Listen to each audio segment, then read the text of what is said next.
So as we've reached the end of this video series, I want to give you a bit of perspective. I used VMware Workstation primarily for hosting this whole environment. I ended up creating a couple of ESXi servers, a domain controller, and a server to act as my SAN and provide NFS and iSCSI storage. If you've got a box with 32 gigs of RAM, you should be able to create a pretty workable environment that'll be quite high performing. You also want to think a little bit about I/O though from a disk perspective.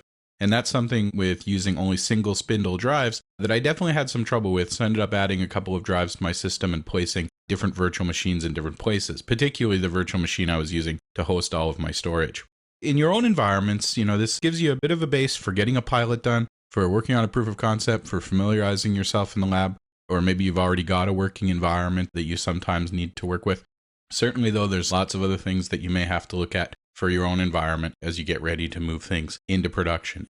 If you have questions, feel free to contact me. My email address is glenn.martin@knowledgestep.net.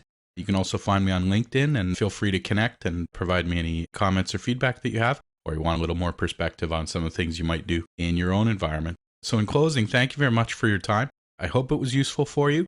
Hopefully you dig in a little deeper into some of what vSphere is capable of doing for you, because it really is an amazing product that really in the end was quite revolutionary for the entire industry.